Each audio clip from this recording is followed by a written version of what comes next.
जसं गाईला बिलगावं तशी वाघिणीसारखी लेक यावी आणि बापाला बिलगावी.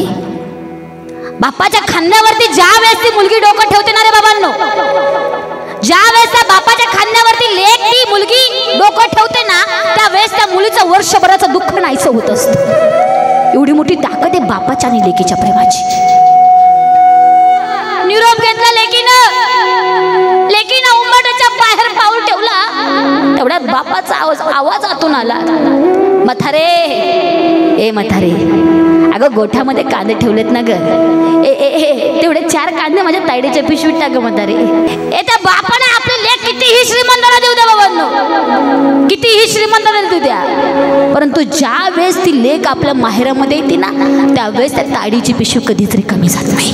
अरे या जगामध्ये पैशाने सर्व काही मिळेल, पण आई नावाचा स्वर्ग आणि बाप नावाची सावली पुन्हा कधीच मिळत नाही बाबांनो, कधीच मिळत नाही. आयुष्यात तुमच्या आमच्या आयुष्यात बसलेले 2 ज्योतिषी करेत, एक म्हणजे माया लावणारी माय आणि दुसरा म्हणजे भविष्य घडवणारा बाप.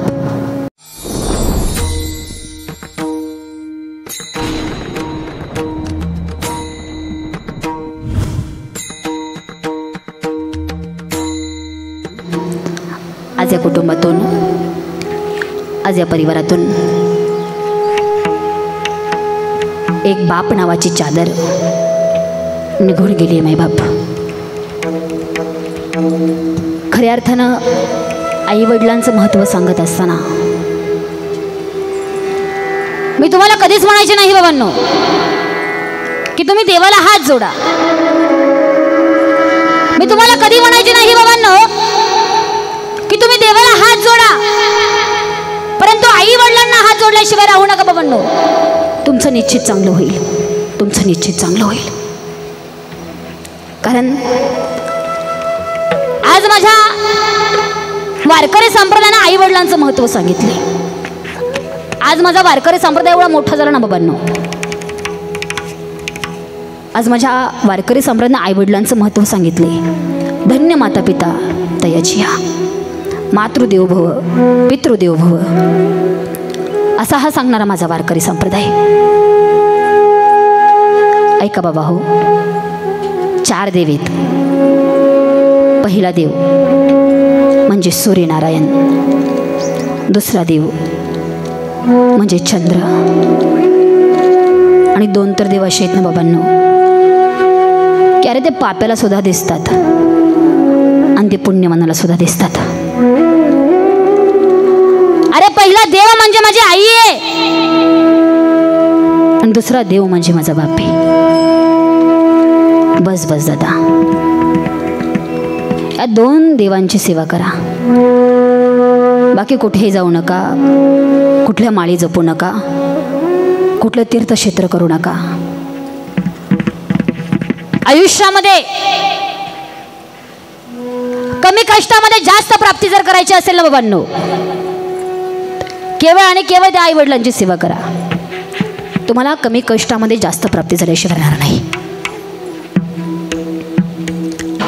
आज थेट सांगेल मी तुम्हाला, आज थेट सांगेल मी तुम्हाला की बाप गेल्याचं दुःख कोणाला विचारायचं बाबांनो. अरे विचारा आज त्या परिवारातल्या त्या मुलाला, अरे विचारा आज त्या प्रवीण दादाला, त्याचा बाप आज 1 वर्ष झालं त्याला सोडून निघून गेलाय. त्याच्या बापानं कधी त्याच्यावरती कुठल्या प्रकारची जबाबदारी टाकली नव्हती, कधी कुठलं काम त्याच्यावरती सोडलं नव्हतं. अचानकपणे ज्याचा बाप निघून गेले ना रे, त्या प्रवीण दादाला विचारा त्या बापाचं जाणं दुःख काय असतं.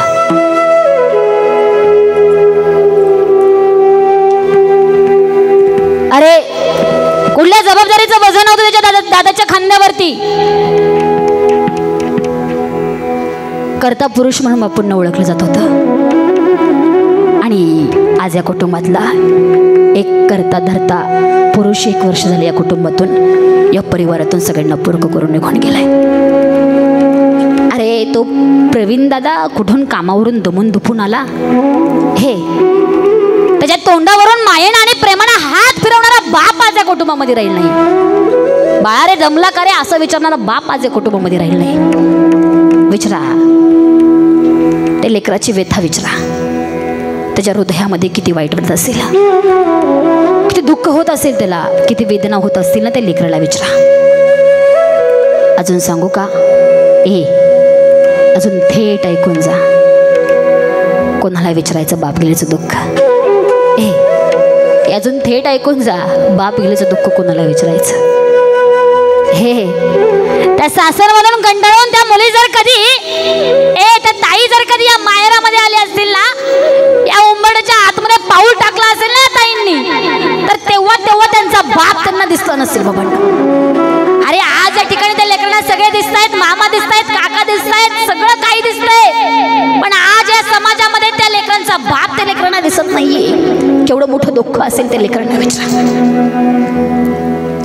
माझं सांगणं आहे त्या देवाला, माय बाप्पा, भगवंता, देवा, अरे एखाद्या बापाला मुलगी दे रे देवा, मुलगी दे हे देवा, पण तिच्या नशिबाला तिचा बाप जाऊ दे, तिचा बाप जाऊ दे.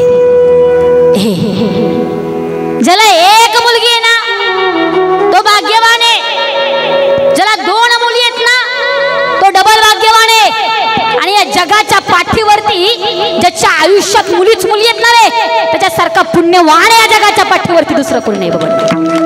पुण्यवान या जगाच्या पाठीवरती दुसरं कोण नाही. देव मुलगी कोणाला बी देत नाही, मुलगी देव कोणाला बी देत नाही.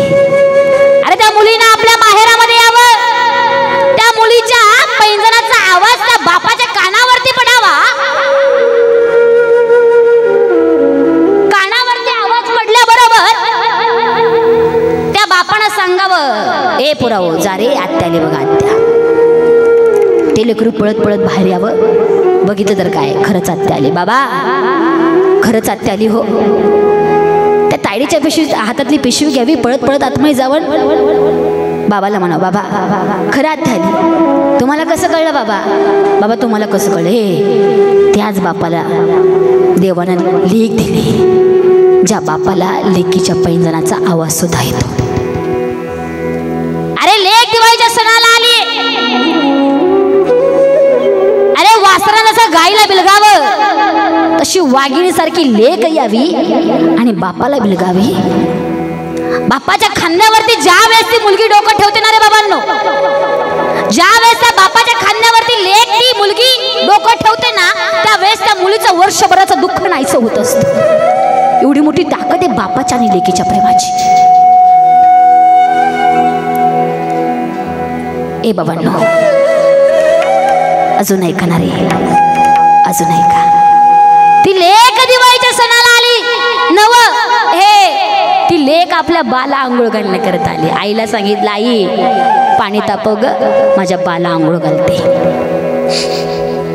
आईनं पाणी तापवावं, लेकीनं बापाला घ्यावं, आंघोळ घालावी, बापाचं हंतरून लटकावं, पुन्हा हंतरून टाकावं, पुन्हा बापाला हंतरुणावरती येऊन बसवावं. त्या बापाच्या शेजारी बसावी लेक आणि त्या बापाला लेकीनं म्हणावं, बाबा माझ्या गरीब प्रपंचातून बाबा मी तुम्हाला खायला आणले, खाल का बाबा?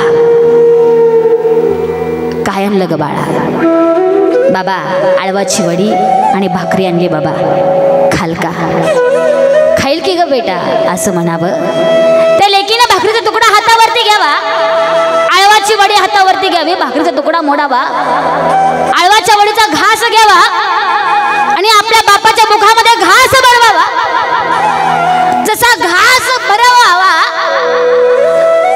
घास बापाने घ्यावा आणि धाय मोकलून तो बाप रडावा. लेकीनं म्हणावं, बाबा का रडताय? तायडे अगं बघ ना, तो देव किती दावाडी आहे, 7 जन्मातल्या उपकाराची फेड ह्या जन्मात करायला होतो. बसलेले ह्याच जन्मातली फेड ह्या जन्मात करावी लागते. लक्षात ठेवा ताई, बघ ना तो देव किती डावाडी आहे. अगं लहान होतात ना तुम्ही, लहान तेव्हा मी तुम्हाला असे असे कडेवरती घ्यायचं ग, तुला दादाला, आणि असंच दुधाचा भाताचा घास तुम्हाला भरवायचो. आज तुम्ही मोठे झालाय, आम्ही म्हातारा झालोय, तर तुम्ही आम्हाला घास भरवताय. बघतो देव किती डावाडी आहे. बाबा कुठं बिघडलं? लेकीन आम्ही तुमची, लेकीनं चारलं म्हणून बिघडतं का बाबा? बाप लेकीच्या हातानं पोटभर जेवला बाबांनो. बाप लेकीच्या हातानं पोटभर जेवला. 4 वाजता लेकीनं घड्याळाकडे पाहिलं आणि बापाला सांगितलं, बाबा जावं लागेल. 50 माणसाचं कुटुंब बघून दिले बाबा, निघावं लागेल बाबा. 50 माणसाचा स्वयंपाक करावा लागतोय बाबा. बाबा काळजी घ्या तुमची, तुमच्याशिवाय आम्हाला या माहेरामध्ये कोणी नाही बाबा. तुम्ही तर आम्ही आहे, दादा आहे, तुमच्याशिवाय या लेकरांना कोणी नाही बाबा. तुम्ही तर आमचं अस्तित्व आहे बाबा. तुम्ही तर या जगात नसताना बाबा तर आम्ही जगू शकत नाही बाबा. बाबा काळजी घ्या बरं का. गोळ्या वेळेवरती घेत जा बाबा, जेवण वेळेवरती करत जा बाबा, तब्येतीची काळजी घ्या बाबा. येते बाबा, येते बाबा. निरोप घेतला लेकीनं उंबरठ्याच्या बाहेर पाऊल ठेवला, तेवढ्यात बापाचा आवाज आतून आला, म्हातारे, ए म्हातारे, अगं गोठ्यामध्ये कांदे ठेवलेत ना ग, तेवढे 4 कांदे माझ्या तायडीच्या पिशवीत टाक म्हातारे. हे बाबांनो ऐका बरं का माझं वाक्य. त्या बापाने आपली लेक कितीही श्रीमंताला देऊ द्या बाबांनो, कितीही श्रीमंताला देऊ द्या, परंतु ज्या वेळेस ती लेक आपल्या माहेरामध्ये येते ना, त्यावेळेस त्या ताडीची पिशवी कधीच कमी जात नाही. तेवढं होत नाही तर दुसरा आवाज बापाचा आला, म्हातारे, तुळेवरती अगं लसणाचे पेंडे आहेत ना ग, तेवढ्या 4 पेंड्या माझ्या ताडीच्या पिशवीत टाक. अरे हे होत नाही तर तिसरा आवाज बापाचा आला, हे म्हातारे, अगं काल शेंगदाण्याचा कूट चटणी करून आणलेला ग, तेवढी चटणी सुद्धा माझ्या ताडीच्या पिशवीत टाक. चटणी कूट देण्याची गोष्ट आहे का? पण ती चटणी सुद्धा माझ्या तायडीच्या पिशवीमध्ये टाकणारा माझा बाप आहे बाबांनो. माझा बाप आहे, माझा बाप लय मोठा आहे बाबा, माझा बाप लय मोठा आहे. बापाचं लेकीचं नातं खूप मोठं आहे बाबांनो, हे शब्दामध्ये सांगता येत नाही. अरे ज्या वेळेस ती लेक नांदायला निघाली असते ना बाबांनो, अरे आई 4 चौघांमध्ये रडून मोकळे होते, परंतु आपले अश्रू लेकीला दिसू नये म्हणून ना अख्ख्या मांडवाच्या पाठीमागून जाऊ तू रडतो ना, तो माझा बाप असतो बाबांनो, तो माझा बाप असतो. ऐका रे बाबांनो, ऐका. आई मला 1 रुपया द्या म्हटलं बरोबर पाकिटातून 1 रुपया काढून देणारी आई तुमच्या आमच्या लक्षात येते, परंतु तुमच्या आमच्या शिक्षणाची शिदोरची सोय करणारा तो बाप तुम्ही आम्ही का बरं विसरतो? अरे आई घराचं मांगल्य, बाप घराचं अस्तित्व आहे. आज छोट्या छोट्या कारणासाठी आपल्याला आई लागते, मोठ्या मोठ्या कारणासाठी बाप लागतो.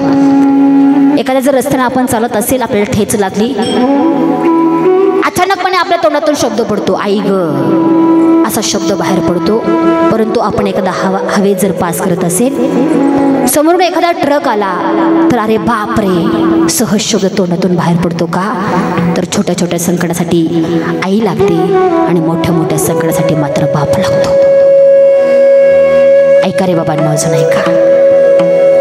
अरे जिजाऊंनी शिवा घडवली असं अवश्य म्हणावं, परंतु त्याच्या पाठीमागं शहाजी राजांची ओढताण सुद्धा लक्षात घ्या.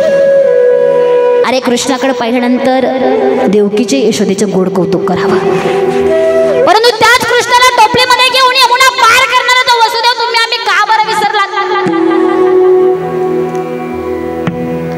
अरे रामाकडे पाहिल्याबरोबर कौशल्याचं गोड कौतुक करावं, परंतु माझा राम वनवासाला गेला, माझा राम वनवासाला गेला असं म्हणून अन्न पाणी त्याग करणारा तो दशरथ तुम्ही आम्ही का विसरलात? अरे आई मला जेवायला दे म्हटलं बरोबर 5 टायमिंगचा 5 पकवानाचा ताट तुमच्या आमच्या समोर वाढणारी आई तुमच्या आमच्या लक्षात राहिली, पण त्याच जेवणाची आयुष्यभराची सोय करणारा तो बाप तुमच्या आमच्या लक्षात आला नाही. अरे आई तुम्हाला आई मला गड्या, आपली आई जर मेली ना तर 15 साड्या तिच्या कपाटामध्ये सापडतील, पण माझा बाप महिन्याला 50,000 कमवत होता, पण साधा फाटका शर्ट सुद्धा माझ्या बापाच्या अंगावरती नव्हता. त्याचं नाव बाप आहे. बरेच जण म्हणतात बाप रडत नाही, आई रडते. ऐका रे, अरे बाप रडत नाही, आई रडते असं म्हणतात. बापाचे अश्रू म्हणजे हे पाण्यातल्या माशाचे अश्रू असतात. पाण्यातला मासा रडत नाही असं कधी घडत नाही बाबांनो, पण पाण्यातल्या माशाचे अश्रू त्या जगताला कधी दिसत नाहीत. तसे माझा बाप रडत नाही असं कधी घडत नाही, परंतु जोपर्यंत माझा बाप जिवंत आहेत ना तोपर्यंत त्याचे अश्रू ह्या घरातल्यांना दिसत नाहीत, ह्या घरातल्यांना दिसत नाहीत. माझा बाप लय मोठा आहे बाबांनो, म्हणून त्या आईवडिलांची सेवा करा. अरे मुख्य जनावराला बाप कळावा, काय काही ठिकाणी स्वतःच्या लेकराला बाप कळत नाही. अरे तो बाप जर बैल घेऊन दुसऱ्याच्या बांधावरती चारायला गेला आणि त्या बापाचा बैल जर दुसऱ्याच्या बांधावरती गेला, त्या बापानं आवाज दिल्याबरोबर तो 4 पायाचा बैल माघारी फिरतो, परंतु बापाच्या अंतकाळामध्ये पोटचा गोळा माघारी फिरत नाही. अरे जर त्या बैलाचा मालक मेला तर बैल हंबरडा पडतो, परंतु घरच्या काळजाच्या तुकड्याच्या डोळ्यात सुद्धा पाणी येत नाही. काही काही ठिकाणी ही शकांतिका आपल्याला पाहायला मिळते बाबांनो. आज या घरातून बाप गेलाय ना बाबांनो, त्या प्रवीण दादाला विचारा. अरे आज ही लेकरं आज म्हणत असतील कुठं सोडून गेले आमचे बाबा. बाबा एकदा या ना बाबा. आज सारा समाज बाबा तुमच्यासाठी तुमच्या निमित्ताने आज या ठिकाणी जमलाय बाबा. आज आम्हाला सगळे नातेवाईक पाहायला मिळत आहेत बाबा. अरे आज 1 वर्ष झालं परंतु आमचा बाप या समाजामध्ये आम्हाला पाहायला मिळाला नाही बाबा. प्रत्येक कार्यामध्ये प्रत्येक गोष्टीमध्ये बाबा तुम्ही आम्हाला दिसत होते, परंतु आज कुठेही तुम्ही आम्हाला दिसत नाही बाबा. सांगा ना बाबा तुम्ही कुठे सोडून निघून गेले बाबा, सांगा ना. ती मुलं अंतकरणातून म्हणतायत, परंतु त्या लेकरांचा बाप त्यांना पुन्हा भेटण्याकरता येणार नाही. अरे त्या दादावरती त्याच्या बापाने कधी कुठली जबाबदारी टाकली नव्हती, कधी कुठलं काम टाकलं नव्हतं. आज ते लेकरू अंतकरणातून म्हणत असेल, थकवत चालली त्या लेकराला जबाबदारी. अरे सणासुदीला सुद्धा ते लेकरू घरी नाही, ना सुखाची झोप त्या लेकराला. का तर आयुष्यात बाप नावाची गादी शिल्लक नाही, बाप नावाची गादी शिल्लक नाही. काय दुःख होत असेल. अरे या जगामध्ये पैशाने सर्व काही मिळेल, पण आई नावाचा स्वर्ग आणि बाप नावाची सावली पुन्हा कधीच मिळत नाही बाबांनो, कधीच मिळत नाही.